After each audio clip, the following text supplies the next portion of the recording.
장 25절에서 37절까지입니다. 어떤 율법사가 일어나 예수를 시험하여 가로되 선생님 내가 무엇을 하여야 영생을 얻으리이까? 예수께서 이르시되 율법에 무엇이라 기록되었으며 내가 어떻게 읽느냐? 내가 어떻게 읽느냐는 너는 어떻게 해석하느냐 이 말입니다.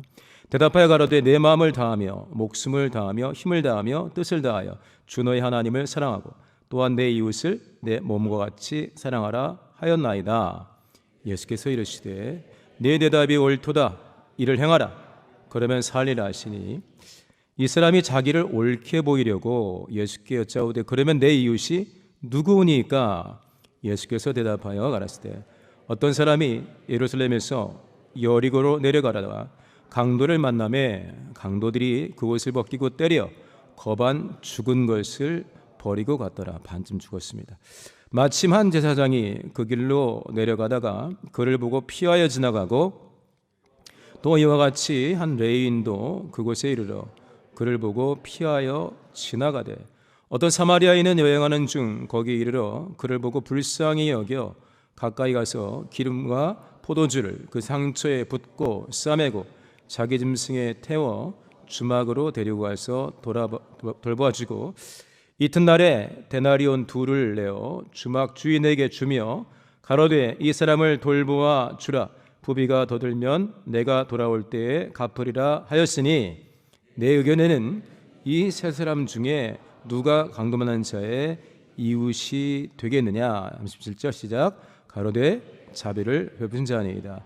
예수께서 이르시되 가서 너도 이와 같이 하라 하시니라. 아멘. 가정에 대한 말씀들은 지난주에 충분히 했으니까 오늘 이 본문 중심으로 할 텐데요. 학교 다닐 때 스트레스가 있지 않습니까? 특히 대학 다닐 때 스트레스가 있으면은 강의가 없는 날 딱 날 잡아가지고 어딜 갑니까? 네, 기도도 하는데 그 다음에 어디 가냐면 어머니 아버지 계신 곳에 갔습니다. 어머니 아버지가 하나님 아니죠. 그런데 가서 내가 이런 고민이 있어요, 저런 고민이 있어요, 미주알 고주알 털어놓는 건 아니에요. 제가 학교 다니면서 겪는 여러 가지 어려움은 제가 해결해야 됩니다. 기도하면서 해결해야 됩니다. 부모님이 저 대신 뭐 시험을 봐줄 것도 아니고 대신 공부해 줄 것도 아니지 않습니까? 그런데 왜 갑니까?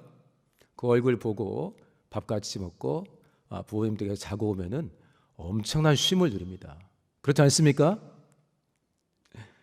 어머니 아버지가 이미 이별하신 분들도 있고 또 이제 어머니 아버지 역할 하신 분들도 있을 텐데 지난주인가 더 됐네요.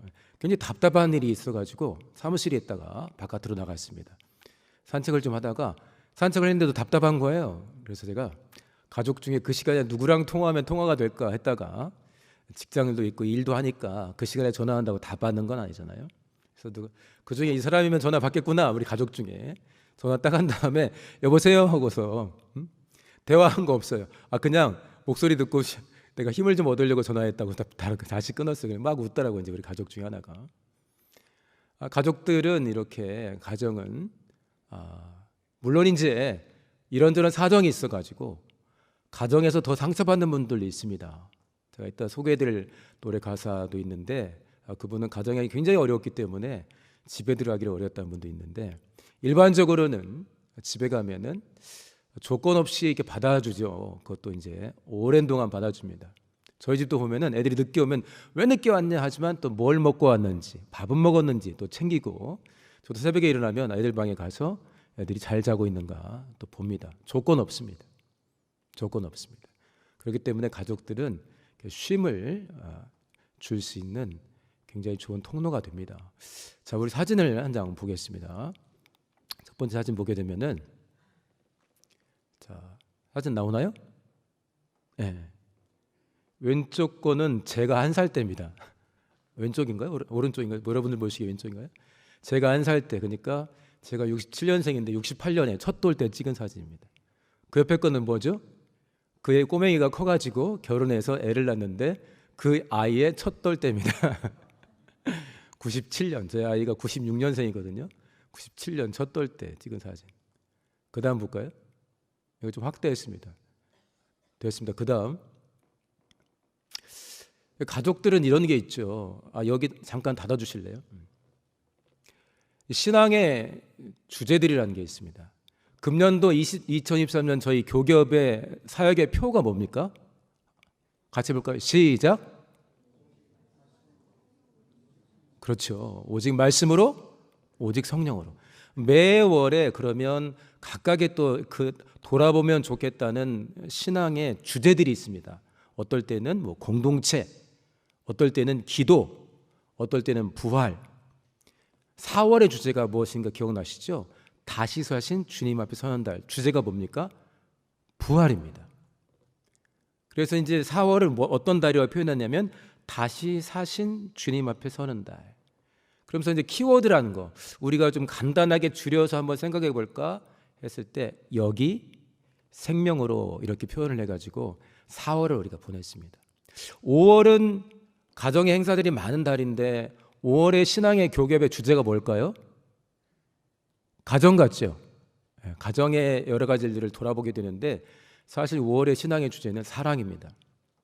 그리고 가정 그 자리가 있어 소중한 달에서 가정을 충분히 돌아볼 수 있고 진정한 가정은 어떤 곳이냐를 살피게 되는 달로 저희가 지키고 있고요. 5월에 그래서 키워드 짧게 줄여가지고 가정에 대해서 사랑에 대해서 생각해 볼 수 있는 주제어가 뭐냐면 쉼의 언덕이란 말입니다. 좋죠? 쉼이 있는 언덕. 제가 오늘 설교 주제를 또 하나의 쉼의 언덕 그랬습니다. 이렇게 이제 주제들이 있는데 7월달 가면요, 7월달은 한 뼘 더 성장한 달입니다. 기억나시나요? 주제 신앙의 주제는 성장이에요. 근데 키워드 짤막하게 줄인 게 뭘까요? 한 뼘 더 성장하는 달을 우리가 살짝 생각해 볼 수 있는 한 뼘 더 성장한 달. 두 뼘도 괜찮아. 괜찮아 두 뼘도 이게 이제 7월의 키워드입니다. 그래서 이제 5월은 쉼의 언덕이라는 내용으로 되어 있습니다. 자, 그 다음에 아까 PPT 그 다음을 보겠습니다.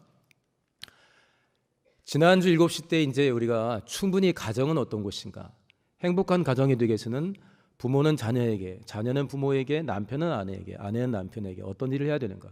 핵심은 사랑과 헌신입니다. 어떤 일이 있을 때 내 마음대로 살지 않고 하나님이 주신 말씀 가지고 헌신적으로 나를 들여가고 내 성질대로 안 살 때 그 가정이 든든해지고 몸이 든든해집니다. 다양한 가정들이 있습니다. 지난주에 우리 설교 중에 목사님께서 즐거운 나의 집이라는 꽤 오래된 노래죠. 즐거운 곳에서는 날 오라 하지만 나는 갈 곳이 있는데 우리 집이 최고야 하는 노래. 전쟁 중에 많은 사람들이 부르면서 울었다면서 Home Sweet Home, 영어로는 그렇게 됩니다. 즐거운 나의 집, 미국 곡이니까. 제가 이제 예배를 마치고 집에 가가지고 제가 7시 예배를 했기 때문에 이런저런 이제 자료를 찾아보는데 즐거운 나의 집을 여러 번 불러봤습니다. 저의 정서에 맞나 안 맞나 하다가 Home Sweet Home을 검색하니까 2017년에 우리나라에서도 나온 Home Sweet Home이 있는 거예요. 근데 저에게 좀 많이 와닿았습니다. 어떤 내용이냐면 집에서 너무 힘드니까 집안이 잘 풀리지 않고 혼자 있을 때가 많으니까 집에 정말 들어가기 싫었다는 분이 행복한 집에 대한 어떤 마음을 가지고서 자기 경험을 가지고 지은 노래인데요. 홈 스위트 홈 카더가든이라는 팀이 만든 노래인데요. 찬송가는 아닌데 한번 불러보시면 요즘에 청년 세대들이 여러 가지로 고민이 많을 텐데 혼자 이제 독립도 하고 여러 가지 고민들이 많을 텐데 저 사람들은 어떤 가정을 생각하고 저분들이 어떤 부분을 우리가 돌아볼 수 있을까를 생각할 수 있는데 가사 중에 이런 게 있어요. 하루 끝에 서서 닫힌 문을 대 하루 고단한 일정이 끝났어요. 집에 간다고 해서 뭐 특별한 일이 있는 건 아닌데 하루 일정을 마치고 자기 집에 닫힌 문을 열 때 홈 스위트 홈. 홈 스위트 홈. 스위트 홈이란 말은 우리가 한국말로 잘 쓰진 않죠. 우리가 번역하면 집에 왔네. 우리 집이 최고야. 이런 말이 홈 스위트 홈 하게 되면은 역시 우리 집이 최고야. 집에 왔다 이런 뜻이거든요. 집에 왔다. 집이다 이런 뜻이죠. 하루 끝에 서서 닫힌 문을 열 때 우리 청년 세대들 어떤 식의 가정을 이루어갈지 고민이 많습니다. 그리고 자기들의 고민과 부모 세대들의 고민이 다르기 때문에 집에 왔을 때도 편안함을 느끼지 못할 때가 많습니다. 명절 때 청년 세대들이 얼마나 고민합니까? 너 요즘 어느 직장 다니냐? 언제 결혼할래? 애를 언제 낳을래? 묻지 말라고 하잖아요. 그렇죠? 고민이 있기 때문에 그렇습니다. 자, 그 다음 장면 보겠습니다. 제가 그 제목이 여자 둘이 여자 둘이 살고 있습니다라는 책이에요. 그래서 너무 재미있는 내용이라 근데 거기 밑에는 혼자도 결혼도 아닌 조립식 가족 됐습니다. 여기까지 하고 혼자도 결혼도 아닌 조립식 가족의 탄생 꺼주셔도 됩니다. 저분들은 여자 두 분이 사랑을 하고 부부가 됐다는 그런 내용은 아니고 공통의 관심사를 가지고 있는 그래서 친구가 된 사람들이 나는 결혼하기 싫은데 함께 사는 건 좋은 것 같아. 그래서 이제 두 사람이 가까운 공통의 관심사를 가지고 있는 친구입니다. 그래서 집을 구하고 여러 가지 그 노력을 하면서 즐겁게 살고 있어요. 저도 읽어보니까 굉장히 유쾌하고 재미있는 내용들이 많이 있더라고요. 친구끼리 아무튼 공동생활을 하지만 부부생활이 아닙니다. 공동생활을 하지만 행복을 느끼기 위해서 살기 위해서 집에 오면 편하게 하기 위해서 여러 노력을 하더라고요. 가정이라는 곳이 자존감을 훼손시킬 수도 있지만 어느 곳에서도 줄 수 없는 자존감을 회복시켜 줄 수 있는 엄청난 공간입니다. 아기 예수께서 어디 태어나셨나요? 어느 날 갑자기 들판에서 혼자 태어나셨나요?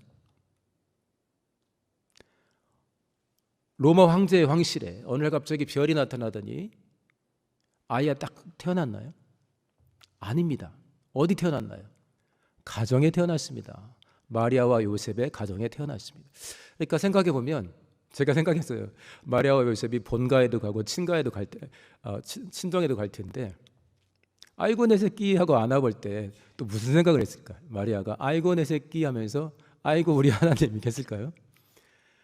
하나님께서 가정이라는 곳에 특별한 영향력을 주셨기 때문에 육신되어 태어나는 연약한 아이 하나님을 사람들 가정에 보냈습니다. 가정이라는 건 그렇게 강력한 선한 영향력을 긍정적인 영향력을 끼칠 수 있는 공간입니다. 우리 성도님들 진정한 쉼의 언덕이 될 수 있도록 자신들의 가정을 잘 돌아보시고 헌신이 필요합니다.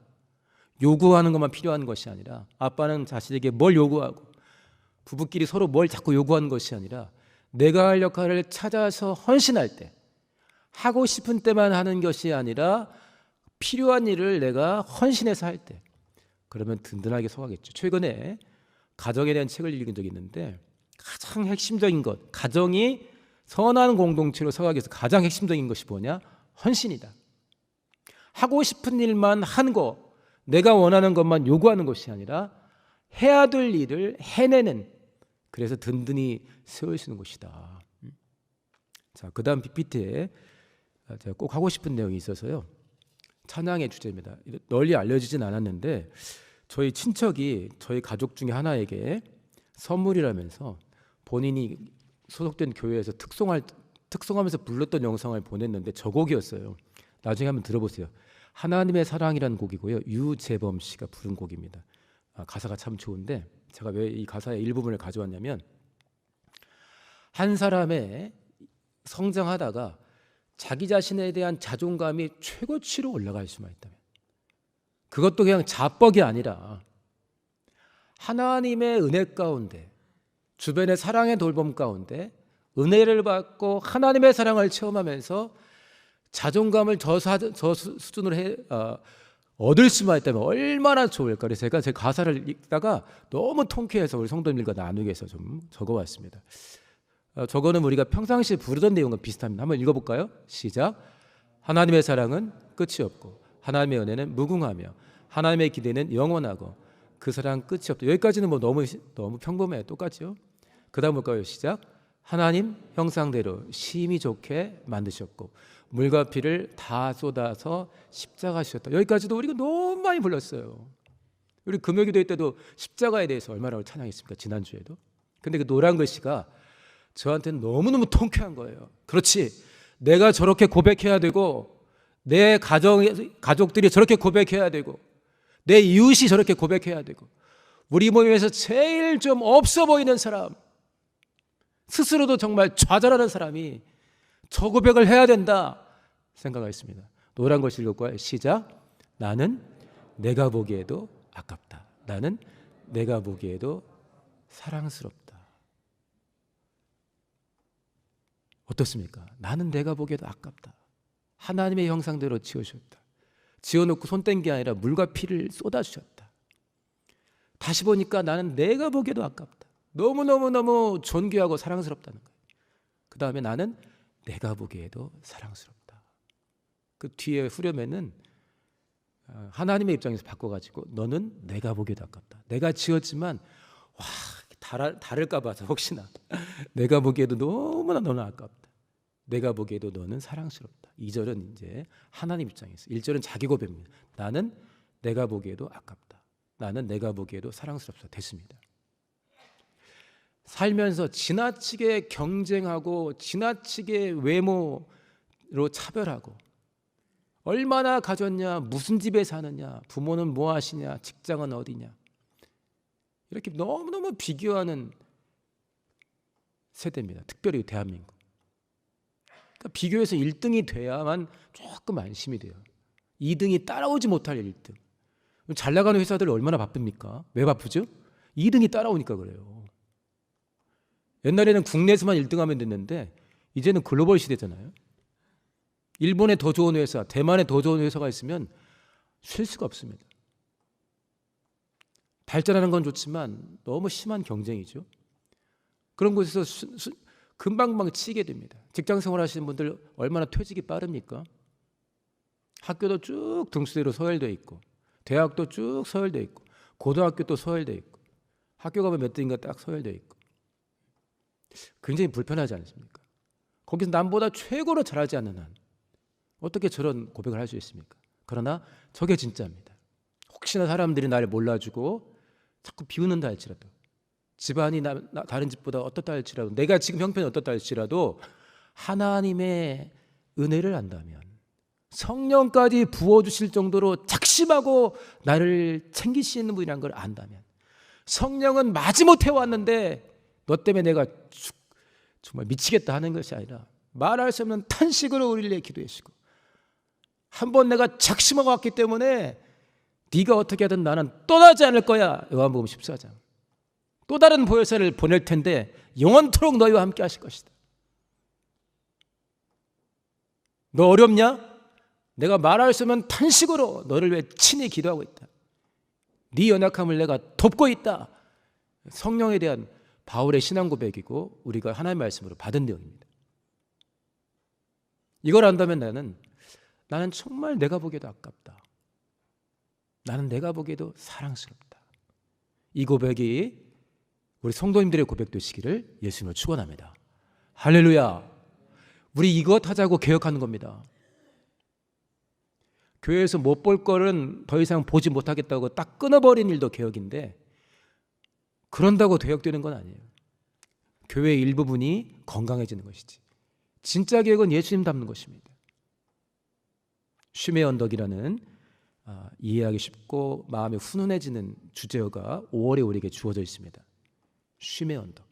우리 가정이 쉼의 언덕 되기를, 내가 쉼의 언덕 되기를, 내가 사랑하는 누군가가 또 누군가에게 쉼의 언덕 되기를. 그래서 505장을 제가 골라서 정말 간절히 불러봤는데 그 가사에는 예수님의 성품이 담겨 있습니다. 영어곡이기 때문에 영어가 더 절실하긴 합니다. helpless, 어찌할 바 모르고 누구도 도울 수 없고 스스로 자포자기한 사람이 있는데 그분을 도우시는 예수님. 이제 곧 쓰러질 것 같아요. 영어로는 fainting 돼 있어요. 이제 곧 쓰러질 것 같은 사람을 아휴 저런 것 그렇게 내가 도와줘도 저거 완전히 인생 망치는 거 하지 않고 격려해 주신다고 되어 있습니다. 예수님의 성품을 묘사했어요. 그 정도가 아니야. 지가 지금 뭐 하는지도 몰라 방황하는 죄인, 그 죄인을 찾으시고 부르신다고 되어 있습니다. 그러한 예수를 내가 닮기 원합니다 해놨는데, 우리에게 영원한 진정한 쉼의 언덕은 누구십니까? 예수님이십니다. 수고하고 무거운 짐진 자들아 다 어디로 오라 그랬습니까? 내게로 오라. 얼마나 감사합니까? 나도 피곤해 죽겠다. 내게로 오라. 내가 너희를 쉬게 하리라. 너희에게 쉼을 줄 비결이, 능력이 내 안에 있다. 그 다음에는 너도 나를 닮아서 누군가를 쉬게 하고 안식을 줄 수 있다 하신 거 아니겠습니까? 우리 모두가 주님을 닮은데 깨어 있으시기를 예수님을 축원합니다. 성령 강림 주일을 앞두고 있고요. 부활절 지난 지 얼마 안 됐습니다. 3월 30일이었습니다. 부활의 소망도 주셨지. 고난 주간에는 얼마나 우리가 예수님의 공생애와 고난과 십자가를 묵상했습니까? 얼마나 우리가 감사했습니까? 그런데 시간이 지나면 우리가 무뎌져요. 어떤 분이, 제가 최근에 정말 이거 맞다 싶은 게 있는데, 좋은 것도 무뎌지면 감사할 줄 모르고 나쁘게 돌아가는데도 무뎌 있으면 더 나쁜 것이 다가올 때도 그냥 받아들인다는 거예요. 예수의 피, 부활의 소망, 성령을 부어주심, 성령의 충만을 무뎌지지 마시고 충만하게 누리시기를 예수님을 축원합니다. 할렐루야. 성령을 받으라. 이게 명령입니다. 오직 성령의 충만을 받으라. 이게 명령이에요. 우리 개혁 공동체가 전부 다 만장일치로 성령 부어주세요. 만약에 하나님이 부어줄 생각이 없다면 성령을 부어달라는 게 뭐예요? 하나님 거 다 내 거 하게 해주세요, 이런 말 아니겠어요?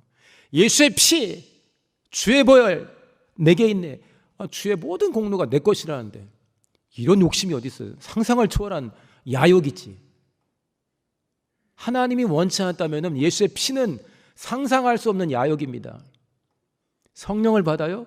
그런 무모한 욕심이 어디 있어요? 어떻게 내 안에 성령이 임합니까? 그러나 하나님의 약속이고 명령이고 성령으로 충만하지 않을 때, 매사에 성령의 도움을 받지 않을 때 우리에게는 죄라고 막 가르쳐주지 않습니까? 네가 예수의 피를 떠나서 어디서 살 거야? 금요일날 찬양할 때 우리가 많이 감동받았죠? 약할 때 강함 주시네. 약할 때 세상에서는 비웃습니다. 아이고 저거 내 뒤다. 등수 하나 올라가는 거 아니겠어요? 속으로 웃지 않습니까? 하나님은 그 전능하신 분이, 그 바쁘신 분이 약하다고 고백하며 나오는 사람, 그렇게 멋대로 살다가 심연에 갇혀있는 사람, 물고기 속에 갇혀있는 사람에게 다시 마음을 생각해서 기도하면 소생케 하시고 힘을 주시는 분, 그분이 지금 살아계신 우리 하나님이십니다. 할렐루야. 그 하나님의 은혜로 충만하시기를 예수 이름으로 축원합니다. 무디지 마시고, 하나님의 은혜에 무디지 마시고 성령 충만을 구하며 날마다 더 생생하게 하나님을 누리시기를 예수 이름으로 축원합니다. 오늘 본문에 다음 주 온세대 예배 본문입니다. 성령 강림 주일을 온세대 예배로 지키게 됩니다. 작년 혹시 주제 생각나세요? 성령께서 인도하여 주시는 대로 너희는 성령의 소욕을 좇으라. 그러면 육체의 욕심을 이루지 아니하리라. 그걸 세 번역에서 성령께서 인도하여 주시는 대로 하라고 제목으로 작년 성령 강림 주일을 지켰습니다. 금년에는 저희가 고민하다가 온세대 예배가 준비됐는데 이걸 준비하고 기획하는 팀에서는 이 본문을 택했어요. 그럼 성령 강림 주일을 같이 지킬 건데 우리가 성령 강림 주일의 주제로 그럼 이 온세대 예배 주제를 같이 쓰자 했을 때 너도 이와 같이 하라. 본문은 우리가 좀 읽은 그 본문을 확대해서 읽었습니다. 그래서 이번 성령 강림 주일을 준비하며 성령 강림의 큰 기쁨에 화답하는 뜻으로 우리가 변화도 되어야겠지만 이번에 좀 특별히 생각해보자, 온세대로 모여서 생각해보자 하는 것은 너의 이웃은 누구냐 합니다. 너는 이웃으로 살고 있느냐를 미취학부 아이들부터 작년에 이르기까지 이 성령 강림 주일로 주제로 삼아서 너도 이와 같이 하라 살펴보고자 하는 것입니다. 성도님들 짧게 한번 보겠습니다. 다 아는 본문이죠. 25절에 율법서가 예수를 시험합니다. 생각해 보세요. 피조물이 예수를 시험하고 있습니다. 그런데 죽여버리지 않습니다. 저주하지 않아요. 친절하게 사례를 들어서 설명해 줍니다. 이게 이미 예수님께는 이웃의 경계가 없다는 거예요. 좀 있으면 니들이 나 죽일 거 뻔히 알아요. 영감으로 알고 있습니다. 그러나 막 사전엔 처단하지 않아요. 요즘 보면은 제가 과거에 정치사를 관심 있어 읽어본 적이 있습니다. 세계 정치사를. 자기 후임이 될 만한 사람이 자기를 충성스럽게 따를 만한 사람, 내가 권좌에서 내려간 뒤에라도 나를 충성스럽게 따르며 떠받칠 사람이 아니면 죽여버립니다. 자기 후임자를 죽여버려요. 왜냐? 내가 권좌에서 내려간 다음에 나를 망쳐놓을 것이니까. 더 나가면 나를 죽여버릴 수도 있으니까 고만한 경쟁자는 죽여버리는 거예요. 그게 세상입니다. 정적들이라 하죠. 정적들. 자, 예수님 죽이지 않아요. 이 본문 보면 이미 예수님은 경계가 없어요. 나중에 예수님 죽일 영혼들 다 알고 있는데 세상에서도 미리 죽일 생각도 없지만 죽여버리는데 혹시나 네가 그럴 수 있다고 하는데 그렇지 않아요. 여기서. 자, 무엇을 하여야 영생을 얻으리까? 최고의 제목 아닙니까? 영생, 생명. 예수님 말씀하십니다. 26절에 율법에 무엇이라 기록되어 있느냐? 성경 말씀 읽었을 텐데 뭐라고 되어 있느냐? 그 다음에 중요합니다. 내가 어떻게 읽느냐? 다시 말하면 너는 그 본문의 말씀을 어떻게 이해하고 있고 어떻게 적용하려고 하고 있느냐? 네가 어떻게 읽느냐? 너는 어떻게 해석하느냐? 너는 어떻게 받아들였어? 우리도 마찬가지입니다. 그러니까 율법사가 신명기 말씀을 인용하죠. 그러면서 이어서 뭐라고 있습니까? 또한 내 이웃을 내 몸과 같이 사랑하라 하였나이다. 레위기의 말씀을 인용합니다. 신명기의 말씀 이건 예수님도 마찬가지예요. 가장 큰 계명이 무엇입니까? 그러니까 신명기 말씀이었고 둘째는 이것이니 내 이웃을 내 몸과 같이 사랑하라. 근데 이 율법사도 똑같아요. 신명기에 대한 본인의 삶에서 해석입니다. 하나님을 이렇게 사랑하려면 그럼 나는 어떻게 해야 되지? 이 말씀이다. 그러면 내 눈에 보이는 사람을 사랑해야 되겠구나. 그래서 이웃을 내 몸과 같이 사랑하라는 말씀을 본인이 받아서 붙였어요. 그러니까 예수님이 뭐라 했어요? 수준 떨어지는 놈 하지 않고 28절에 내 대답이 옳다.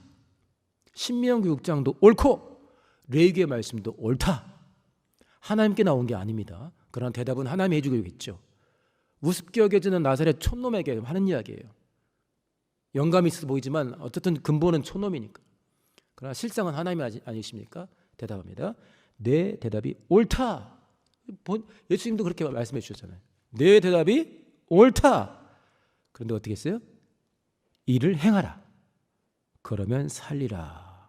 자, 중요한 거는 이제 29절입니다. 29절에 이 사람이 자기를 옳게 보이려고, 이게 뭔 말이죠?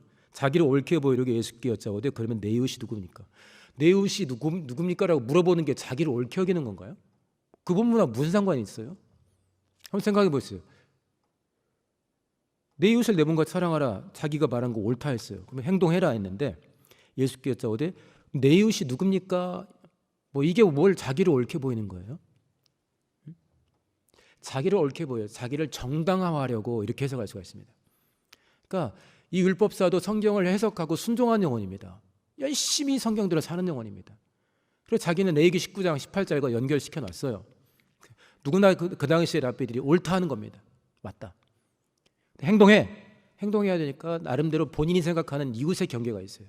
그런데 나사렛 예수 이 촌동네 사람이 지금 욕먹는 이유 중에 하나가 뭐냐면 이웃의 경계가 없어요. 성경에는 얘까지는 이웃이고 얘는 이웃이 아니야. 상종하지 마 하는 게 있는데 그 이웃의 경계를 막 초월하고 왔다 갔다 한단 말이에요. 그러니까 자기가 생각한 이웃이 맞다. 자기를 정당화하려고 이렇게 다른 번역본은 성경을 해놨습니다. 자기를 옳게 보일 그럼 이웃이 누굽니까? 하는 거예요. 예수님이 우리가 익혀야 하는 내용을 쭉 예를 들었습니다. 강도 만난 자의 이야기가 진행이 됩니다. 자, 율법사가 강도 만나서 거반 죽은 거 아니야? 죽었다는 확신 없어요. 거기에 시인해가 써 있는 게 아닙니다. 죽었다는 확신 없어요. 그러니까 율법사가 지나갑니다. 레위인도 지나갑니다. 물론 가장 간편하게는 예루살렘에서 여리고로 가는 길은 내려가는 길이 있고 여러 가지 협곡들이 있기 때문에 강도 만나기 딱 좋고, 다시 말하면 강도짓 하기가 딱 좋습니다. 숨어있다가 탁 치고 뺏어가고 죽여도 누가 모르는, 거기서 걸린 거예요. 조심조심 가는 거예요. 해외에서 온 분들이 국내 밤거리를 지나다가 어린 여성들이나 젊은 여성들이 보호자 없이 지나다니는 걸 보고 막 엄청 놀라더라고요. 우리는 안 놀라는데, CCTV가 곳곳에 있고 밝은데. 밤에 여자들이 웬일이야? 안 되는데 하는 거죠. 여기는 그렇게 다니는 데가 아니에요. 여럿이 같이 다니든지 조심해야 되는 곳입니다. 그러니까 이 율법사나 그리고 레위인이나 경계를 하면서 누군가 쓰러졌기 때문에 자기도 또 다른 피해자가 될 수 있다는 생각을 할 수가 있습니다. 이렇게 해석할 수도 있습니다. 그걸 빨리 피해야죠. 강도를 나도 만날 수가 있으니까. 그런데 우리가 레위기 21장 보게 되면은 레위기 21장에 되면 대제사장에 대한 내용이 나옵니다. 민수기 6장 보게 되면은 나실인에 대한 이야기가 나옵니다. 시간이 됐는데 조금만 설명하겠습니다. 거기 보게 되면 나실인, 내가 이 기간 동안에는 나의 모든 것을 내가 주께 바치겠나이다. 그게 나실인이에요. 그때는 머리도 깎지 않습니다. 시체도 가까이 하지 않습니다. 평생 나실인으로 살아야 할 존재가 있는데 누구냐? 대제사장입니다. 성소에 들어가니까. 자기 부모, 형제 장례식에 가서도 시체를 가까이 하지 않게 되어 있습니다. 혹시나 더러워질까 봐, 부정탈까 봐. 그러니까 이런 의식들이 있기 때문에 대제사장만 그러냐, 나도 제사장이고 나도 레위인인데 하면서 시신일 수 있는 가능성이 있기 때문에 가까이 가지 않았다라고 해석할 수도 있습니다. 그러나 여기는 강도를 쉽게 만나는 곳이기 때문에 저기까지 가서 저 사람을 살피기보다는 빨리 내가 피하는 게 자기를 보호하는 방법일 수도 있습니다. 그런데 사마리아인에 대한 비유를 들었습니다. 아까 우리 집사님께서 성령 받고 사마리아 땅끝까지, 매우 상징적인 말입니다. 사마리아는 안 가는 곳입니다. 땅끝, 이방인들이 있는 곳인데 뭐하러 갑니까? 상종도 안 해야 되는데. 그런데 상종도 안 하는 사마리아인의 비유를 듭니다. 왜 들었을까요? 그냥 제사장 중 한 사람 들면 되고 랍비 중에 하면 될 텐데 사마리아인 중에 비유를 듭니다. 예수님이 선하다고 쓰진 않았어요. 사마리아인의 비유를 듭니다. 기분 엄청 나빴겠죠. 상종도 않고 그 근처로 지나가지도 않는데 사마리아인. 듣는 순간 벌써 이웃의 경계를 너무 초월해도 초월한다면서 화가 나실지도 모릅니다. 여기 모여있던 사람과 특별히 율법사는. 자, 사마리아인은 어떤 사마리아인이 다 그렇다는 게 아니죠. 어떤 사마리아인 딱 보고 사람 쓰러졌네 해서 이렇게 막 보통 좀 착한 사람들이 할 수 있는 일을 했습니다. 돈도 썼습니다. 혹시나 내가 좀 일하러 가야 되는데 일 생기면 더 도와주세요. 내가 갔다 와서 다 처리할게요. 자, 그렇게 했죠. 36절에 내 의견에는 이 세 사람 중에 누가 강도 만난 자의 이웃이 되겠느냐. 정확한 표현은 누가 이 세 사람 중에 강도 만난 사람의 이웃이 되어주었느냐 이렇게 됩니다. 이웃은 이웃을 자기 몸처럼 사랑하라는 것이 최고의 율법인데, 자, 이 세 사람 중에 누가 말로만 이웃이 아니라 실제로 이웃처럼 행동했니? 라고 묻는 겁니다. 누가 강도 만난 자의 이웃이 되겠느냐, 이웃처럼 행동했느냐 이렇게 번역되어 있습니다. 그러니까 대답을 합니다. 차마 사마리아이란 말 못해요. 입 밖에도 꺼내기 싫으니까. 어쨌든 가서 너도 이와 같이 하라 하시니라. 예수님이 경계를 긋는다면 가장 경계를 촘촘히 그을 수 있는 분입니다. 너까지는 만날 수 있고 너는 1년에 한 번만 찾아와. 너는 저리 가. 예수님이 모든 경계, 그 당시에 욕먹었지 않습니까? 세리와 죄인들의 친구. 경계를 완전히 허물고 있습니다. 사마리아인을 막 거명을 해버렸어요. 네 마음속에 거룩함을 원하는 건 알겠지만 네 마음속에 이웃의 경계가 분명하지. 근데 예수님이 이 이웃이라는 경계를 허물어주고 있습니다. 네 마음대로 경계를 짓지 말라.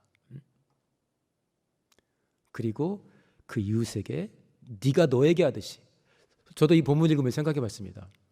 내가 쓰러져, 제가 해서 이 강도 만난 자가 한번 해봤어요. 내가 쓰러져서 막 정말 내가 죽어가고 아픈데 누가 지나가는 소리가 들리는 거예요. 보통 드라마나 영화에서는 어떤 소리가 들리죠?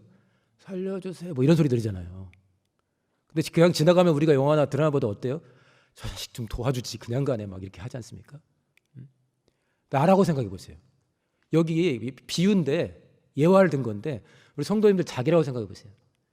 자기라 생각했는데 저쪽에서 누가 지나가요. 그냥 지나가지 않았어요. 누가 와서 막 돌봐주더니 이제 살았다 속으로 생각하겠죠. 너무 이제 안심이 되니까 정신이 잃었을 수도 있습니다. 데려가서 치료해주고, 요즘으로 말하면 119 부르고 막 하고 막 병원비 자기가 내주고 막 했겠죠. 깨어났을 때 얼마나 고마워하고 그 사람을 쉼의 언덕처럼 생각했을까요? 자, 갈라디아서 5장 말씀 한번 보겠습니다. 갈라디아서 5장. 자, 사도 바울도 똑같이 해석합니다. 가장 큰 계명이 무엇입니까? 너무나 똑같아요. 신명기. 그거 어떻게 받아들여야 되죠? 하는데 갈라디아서 5장 본문에 나와 있습니다. 화면 한번 읽어볼까요? 시작. 형제들아 너희에게 자유를 위하여 부르심을 입었으나 그러나 그 자유를 육체의 교회를 삼지 말고 오직 사랑으로 서로 종노릇하라. 그 다음 절. 온 율법은 내 이웃 사랑하기를 내 몸과 같이 하란 한 말씀에 이루었나니. 잠깐만요. 자, 이게 율법의 핵심이라는 거예요. 사도 바울도 똑같은 해석했어요. 14절, 15절 읽겠습니다. 시작. 15절 시작.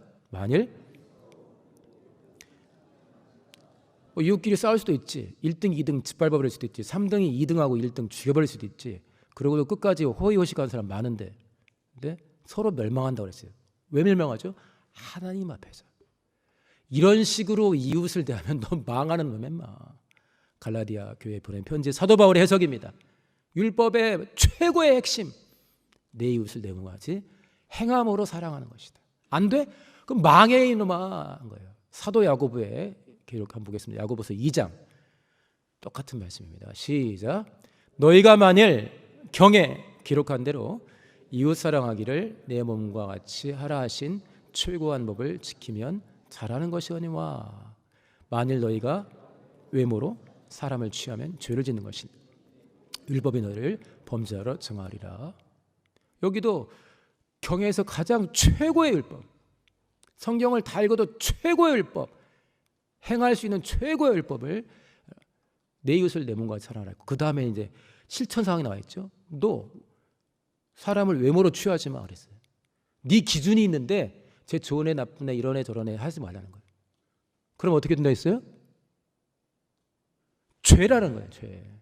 엄격하게 금지하는 겁니다. 바울은 그러다 망한다. 야고보는 죄다. 딱 그런 겁니다.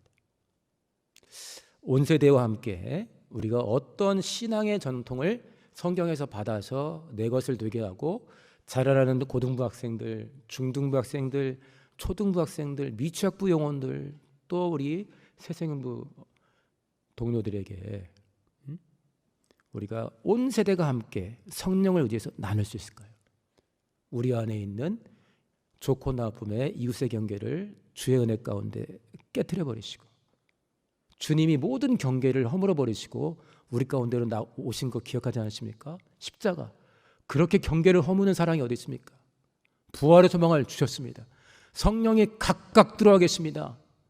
성령 때문에 고달파 죽겠어요. 맨날 사람들 죽어나 성령께 불순종해서. 그게 아니라 탄식하며 우리를 위해 기도하고 진리 가운데를 이끄신다니까. 얼마나 하나님이 사람과 공존하면서 경계를 허물어 버리십니까?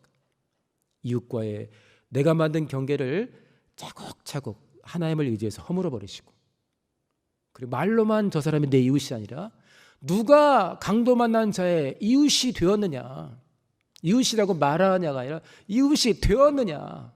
우리에게 주신 2024년 5월에 주시는 성령 강림 주에 주시는 이 본문의 말씀에 가서 너도 이와 같이 하라. 가서 너도 하나님이 보여주시고 원하는 대로 이웃이 되어 사랑하라. 할렐루야. 427장 찬송할 때 성령 강림을 기뻐하되 성령께 순종하면 시간마다 읽지는 않습니다. 성령의 열매들이 나타나고, 이 성령 열매들이 풍성한 사람은 누군가에게 너무너무 찾고 싶은 쉼의 언덕이 될 것입니다. 사진 하나만 보겠습니다. 정말 죄송합니다. 맨 뒤에 사진, 별 사진 한번 보겠습니다. 별 사진. 별 사진. 그 앞에 거요. 또 그 앞에 거. 별 지난번에 한번 보여드렸는데요. 하늘에 별이 많은데 그 다음 거. 자, 저기 은하인데, 은하, 우리도 은하가 있죠. 우리 은하가 있는데 별이 한 1000억 개 정도 모여야 은하라고 합니다. 별이 1000억 개 정도 모여요. 그런데 저렇게 은하들이 또 뭉쳐 있는 게 있어요. 멀리서 이렇게 보면 이렇게. 그걸 은하단이라고 하는데 별이 1000억 개 정도 있어야 은하인데 저 은하들이 모여 있는 게 저 은하는 또 몇 개나 되느냐? 저게 현대 천문학적인 역량을 총동원할 때 식별할 수 있는 게 정확하게 추측할 수 있는 게 약 수천억 개에서 약 2조 정도 된답니다. 저 은하의 수가. 그런데 우주 끝을 잘 모르기 때문에 정말 넉넉히 한다면 수천조가 될 수도 있다고 합니다. 2024년 1월 1일자 전 세계 통계에 지구 인구가 몇 명인 줄 아십니까? 80억 밖에 안 됩니다. 우리 성낙인들을 다 풀어놨는데 자기랑 가장 친한 개혁성도 생각해 보세요. 80억이 전부 섞여 있어요. 근데 어느 날 딱 봐서 고개 들어보니까 여기 그 집사님 계시네. 얼마나 반갑겠어요. 일정만 바쁘지 않으면 막 밥 사고 막 그러겠죠. 80분의 1인데도 그렇습니다. 근데 우리 은하만 별이 1000억 개예요. 그 은하가 1000억 개에서 수천억 개에서 수조 개 된다면 수조 개. 은하 숫자만. 하나의 은하가 1000억 개인데 별이. 누가 그런 거예요? 당신 어디서 왔습니까? 대림동효가 아니라 당신 어디서 왔습니까? 광명효가 아니라 지구별에서 왔습니다만 하더라도 확률이 얼마나 큰 겁니까? 지구별에서 왔다는 것만으로도 평생 피부 색깔이고 나이고 따질 거 없이 성격 그렇고 안 좋고 따질 거 없이 사랑하라. 누가 그래서 자기는 지구 행성 출신이라고 그러더라고요. 이제 별이 우리 은하만 해도 수천억 개예요. 그게 모여 있는 게 은하인데 은하의 숫자가 수천억 개라는 거예요. 도대체 별이 몇 개인 거야? 어느 별 출신입니까? 어느 은하 출신입니까? 어느 노동력 출신입니까? 경상도 출신이요. 그 다음에가 이제 어디 출신 나올 텐데 어디 은하 출신입니까? 그것도 수천억 개. 어느 별 출신입니까? 우리는 지구별에 같이 살고 있습니다. 그러니까 조금만 하나님의 은혜 가운데 마음먹으면 우리 가운데 있는 차이를 극복할 수 있는 은혜와 지혜와 능력을 하나님이 주실 겁니다. 이 일을 하시는 분이 성령이시고 그 차이를 극복하면서 결국은 복음 전에서 예수 믿게 하고 생명 얻게 하는데 우리 모두가 쓰임 받으시기를 예수님으로 축원합니다. 기도하겠습니다. 성령 충만을 구하면서 우리를 몰아서 우리끼리 이미 만들어 놓은 경계, 사마리아는 안 돼, 이방 땅은 안 돼 했지만 성령이 임하시면 권능을 받고 혼자 행복한 것이 아니라 예루살렘과 온 유대와 사마리아 땅끝까지 경계를 완전히 물어버릴 것이며 복음으로 살게 할 것이다 했는데 성령 충만을 받아 누군가에게 쉼의 언덕이 되고 생명을 나눠주는 쉼의 언덕, 부활의 소망을 나누는 생명의 언덕, 쉼의 언덕 되게 해달라고 우리 주여 말하시고 동서로 기도합니다. 주여 하나님 아버지